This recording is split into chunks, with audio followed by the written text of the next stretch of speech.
This episode is for my corporate girlies. Have you ever felt like you were just one email away from losing your ever-loving mind? If that's you, you're going to want to tune into this episode. We are talking all about effective inbox management and how you, yes, you, can achieve inbox zero by utilizing these simple tips. You are listening to Monday through Sunday, the podcast dedicated to helping you live the life of your dreams. My name is Logan and I am your host, and I have been a corporate girly for over 6 years now. So trust me when I say I have learned a thing or two about proper inbox management. In this episode, we're going to talk about one basic premise that is going to completely change the way you look at your inbox. And then we're going to talk about some really handy tools and features in Gmail that you probably don't know about that are going to help this entire system function automatically. We'll be talking about all that and more, so stick around.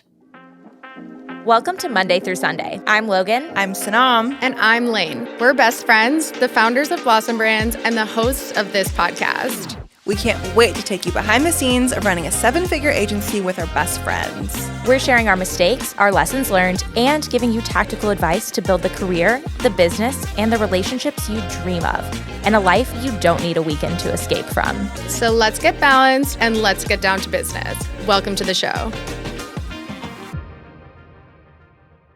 Okay, so before we dive into today's topic, I have a bit of a confession to make. This is actually not my first time recording this episode. In fact, it's not my second time either. This is my third time trying to record this freaking episode, and third time's gonna be a charm, but we need to talk about it because I just cannot believe what has happened. So long story short, the first time I tried to record was immediately following the recording of last week's episode. I wanted to try and do 2 back to back. I was already in my groove and I was like, you know what, I'll just give it a try. Essentially, my brain stopped working, words weren't working, and so I cut my losses and moved on. Fast forward like a week later, and I was in our Dallas office. I had driven over there to take a workout class. I needed to pick up some equipment, and I had finished up my work for the day. I was about to drive back, and I was like, you know what?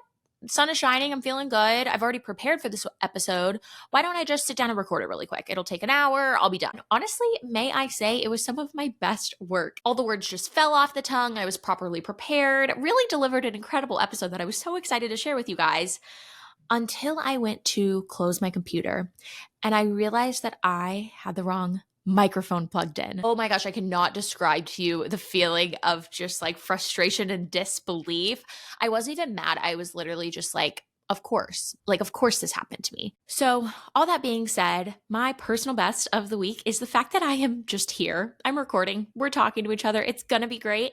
And I'm just giving myself a big pat on the back for not giving up. We shall persevere. On the flip side, my professional best is perfectly related to the topic of this episode, which is I recently did a full audit of my inbox and reworked my filing system, my labels, my processes, got back to inbox zero, and I'm just feeling so organized, on top of my game, and ready to crush this month of April.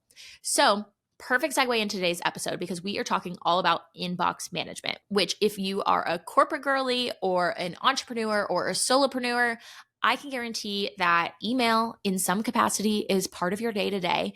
And I would also venture to guess that you can relate to the feeling of your inbox dictating your every move. Like, you know that feeling when you get an email that comes across your desk that's like a fire drill, like this is broken, it needs attention immediately. And you're like, like I had my calendar mapped out. I was going to work on these 3 things today. And now my day is totally derailed. I don't know when I'm going to have time to do the things I originally intended to do because I need to drop everything and address this one singular email, right? Like that is just the worst feeling. And if you listened to last week's episode, you already know how to handle these situations at a really high level, right? We talked about a framework called the 4 Ds of time management, which are do, delegate, delay, and delete, which basically helps you assess when opportunities or tasks or projects come your way, what level of urgency or priority they should be granted in your day-to-day work life. So we're going to take that concept one step further and specifically apply it to how to manage your inbox, how to achieve that notorious inbox zero that will help you prioritize emails accordingly without letting your inbox run your life or run over your to-do list, because I know that is so real and so true regardless of what type of role that you have. If you work in a professional environment, environment, email is likely a part of the game. It's a necessary evil. So in today's episode, we're going to cover how to conquer it effectively so that you can regain control of your time, energy, and productivity instead of just living for the next email that comes through your inbox. So the basic premise of effective inbox management, according to the philosophy of inbox zero and paraphrased by me, is when an email hits your inbox, you're going to do three things. You are going to categorize it, you're going to handle it, and you're going to delete it. These three steps will help you no longer live in fear of your inbox, whether you are someone who is glued to it or constantly ignoring it. Instead, you'll be able to tackle any email that comes across your plate in a way that is sustainable and not overwhelming. So now we're going to dive into 4 strategies for managing your inbox effectively. But as we go through, I want you to remember that basic premise. Okay, so let's jump in. In order to use this system, the first thing that you need to know is that you are going to treat your inbox like your to-do list. And if you listened to last week's episode, what did we learn about to-do lists? We learned that when they are long and never ending, they can be the most stressful thing on earth. So with that being said, we have to be protective of what tasks do and don't end up on our to-do list. We cannot let things that are unimportant or can be done by somebody else stick around in our inbox. We either need to do, delay, delegate, delete until what's remaining in our inbox are only the most essential tasks. These are the things that are allowed to stay in your inbox. So that's rule number 1. You have to think about your inbox as your to-do list. And I know what you're thinking. You're like, Logan, my inbox literally has 5,000 emails in it, coming in at a rate of 100 a day, not including junk and spam emails. How in the world could I possibly treat my inbox as my to-do list? And if that is you, I hear you and I feel you deeply, because that used to be me only a couple years ago before I leaned into this concept of inbox zero. So first things first, we've got to get you out of the trap of the never-ending inbox. The first thing that you're going to do is you're going to take inventory of all the emails that you typically receive on a daily, weekly, and monthly basis. Like, are you using your work email to shop online so you're also getting a daily newsletter from Net-a-Porter?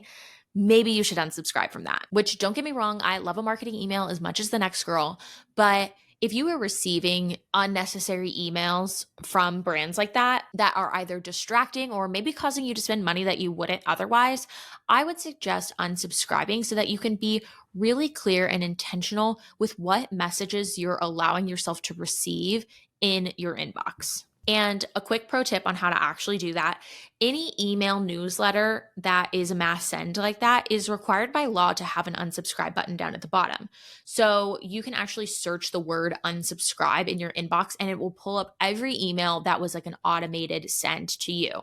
And you can use that to really quickly scroll to the bottom of each, click the unsubscribe button. And if you're a Gmail user, they actually have a feature where it automatically detects marketing emails like that, and Gmail will allow you to unsubscribe from the email at the very top. So you don't even have to scroll to the bottom to do so anymore. It's really helpful. And I highly recommend, when you're getting started, spend 30 minutes doing a bulk unsubscribe. It will make the process so much easier for you from here on out. So that's going to be your first step in setting up your inbox filing system, is getting rid of anything unnecessary, because you don't want to spend time categorizing emails that you don't even want or need. And it's something you're also going to need to maintain and do on an ongoing basis, because those unwanted emails somehow just come out of the woodwork. They keep creeping back up. I have no idea how these people get my email address, but they just do. So that is a mindset you're going to carry with you moving forward. Anytime you receive an unsolicited marketing email, as soon as you receive it, just scroll down and unsubscribe. Again, that's a perfect example of a less than 3-minute task that you can do that will save you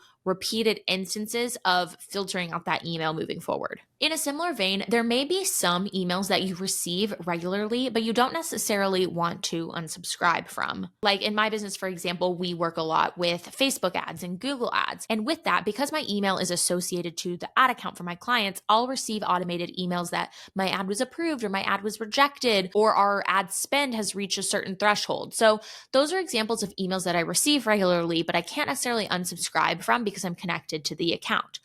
However, they are not emails that require my personal time and attention, because my team members are the ones who are responsible for making sure all our ads are approved and running, and they also get those notifications in the platform itself. So the email aspect of it is a little bit duplicative and, again, not directly relevant to me.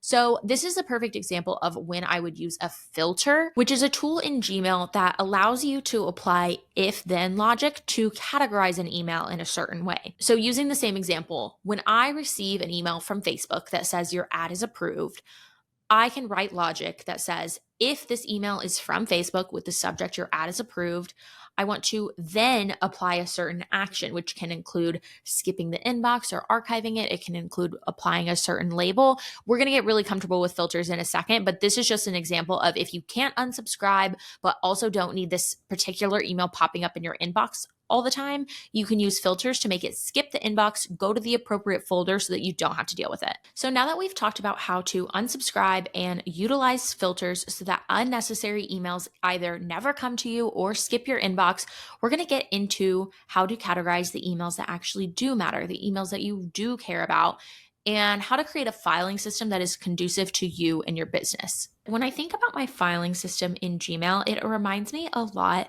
about home organization. Like, have you ever watched those shows where they organize someone's closet or pantry or fridge where everything is labeled in these beautiful containers and color-coded, etc.? This is how I think about my Gmail inbox. And what these systems have in common is they can only be effective if they are easy to maintain. That is the key, because you don't want to receive an email and spend a minute going back and forth in your brain about which category it belongs in. No, you need to have a system that is so clear and so comprehensive that maintaining your filing system is automatic, whether you are applying a label to an email manually or you have automatic filters set up, which is what I recommend to make your system work for you. And I would say creating your own personal filing system is something that comes with a lot of trial and error. Like I said, I spent the last week redoing my personal system because I wanted to make it a little bit more detailed. So I think the key is setting up a system, testing it, seeing if it works for you, and making tweaks as needed until you come up with something that is automatic and feels natural. But in order to help get you started, I'm going to walk you through my exact system so you can take what you need, leave what you don't, and hopefully save yourself some trial and error. Have you ever wondered what's in your tampon? I know I did. When I first read the ingredients on the back of the box of the brand I was using, I was shocked at what I was putting into my body. Lola was founded on the principle that women should know exactly what materials they are putting into their bodies. Lola offers a range of period and sexual wellness products designed with you in mind. No mystery ingredients, no toxins, no dyes, all gynecologist approved. For flows that ebb and flow, Lola's best-selling compact plastic applicator tampons are made with 100% organic cotton and come in a wide range of absorbencies, from light to super plus, so you can customize to suit your individual needs. And for those looking to bring a little oomph to the bedroom, Lola has you covered with sex essentials designed for peace of mind. In fact, Lola is the only sexual wellness line approved by gynecologists, including natural condoms, hypoallergenic lube, and much more. As someone who used to be perpetually unprepared for my period, having my tampons delivered every month has been a total game changer. No more frantic dashes to the pharmacy. With Lola, I always have the perfect absorbencies at my fingertips, ensuring my period is no mess, no stress. Ready to level up your period game? Head to mylola.com now and use code MONDAY for an exclusive 20% off your order. Okay, so I personally use my work email for everything. So I have my personal emails going in there, my work emails going in there, some other different categories. And while I love Gmail, one feature that it is seriously lacking is the search bar. If you type in anything into that thing, I swear it pulls up any email you've ever sent or received in your life. So what I found is I wanted a more specific filing system so that I could go back and reference previous emails based on their category. So a quick rundown of my new system. I have 3 baseline categories, which are Blossom Brands, Logan Lockhart, that's me, and then the third is Monday through Sunday, which is the show. So under the first label, Blossom Brands, I have 2 different sublabels. One is clients and the other is internal.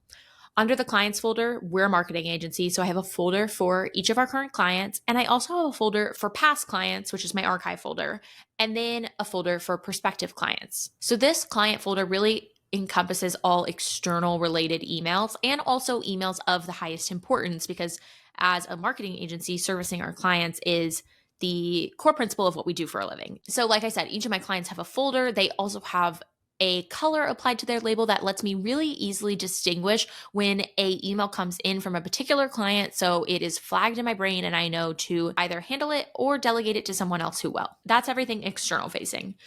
In my internal folder, I have different things related to the operations of the business. So I have a folder for accounting and taxes, billing and payroll, employees, industry info, legal, marketing, etc. So the common thread here is these are all emails that are operational to the business. And I will say these are emails that I often need to go back and reference as records. So it's really helpful to have them broken out into this level of detail so I can easily find last year's payroll if I need to, for an example. So that's everything under the Blossom Brands folder.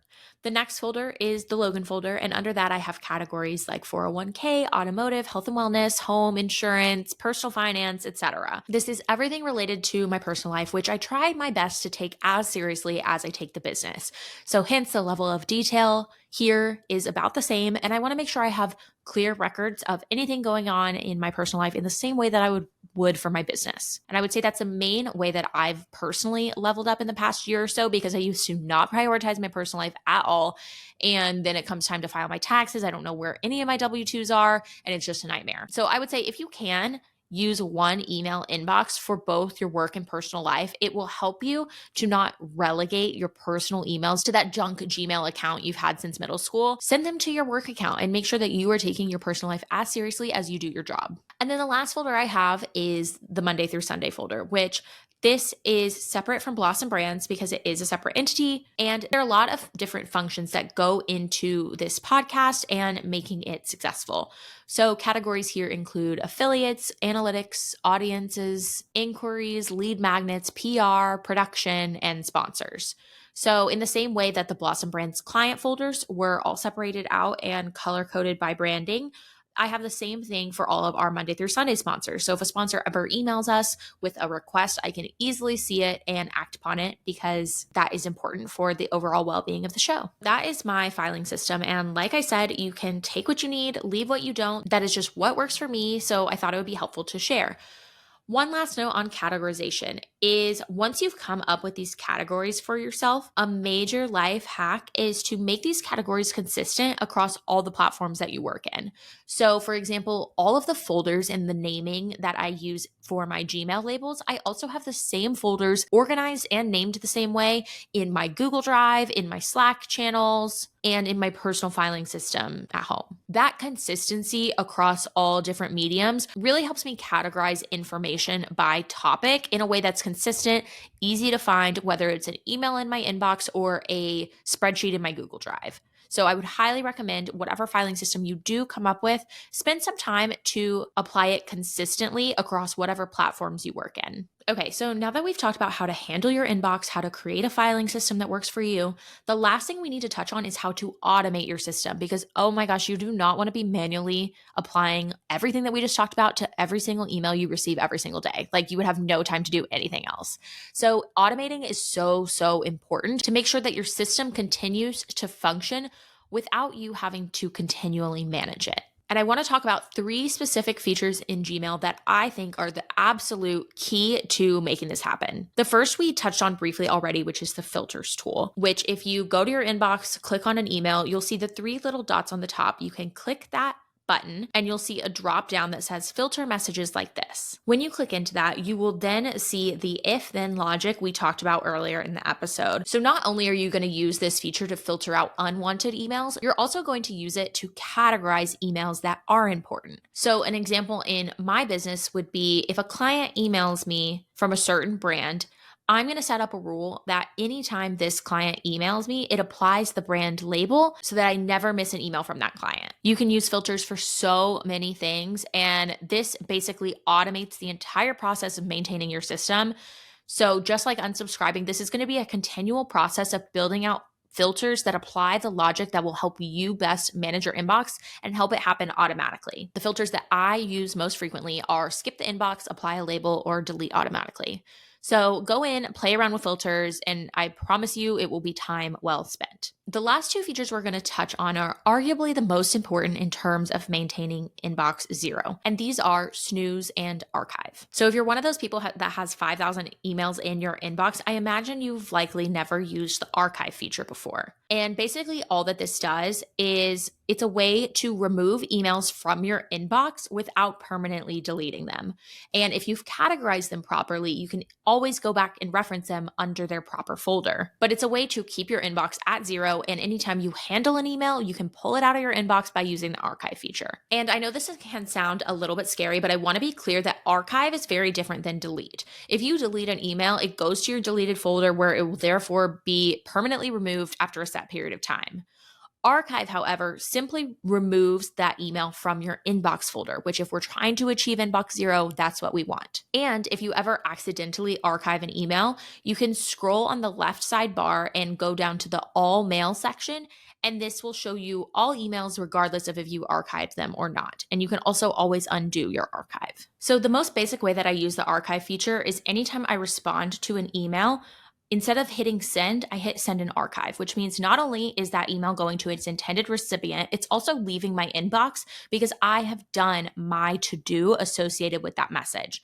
And there's nothing further for me to do until that person responds or something else moves forward on the project. So I'd highly recommend you get comfortable using the send and archive button rather than just the send button, because it helps you stay at inbox zero really automatically as you handle each correspondence. And you can turn this setting on by going to your Gmail, clicking on the settings window in the top right, see all settings, and under the general tab, you can scroll down until you see send and archive. And then you're going to want to select show send and archive button in reply. And what this will do is when you go to compose an email, you will see instead of the normal send button, you'll see a button that says send and archive, which allows you to simultaneously send and archive a message, therefore maintaining inbox zero.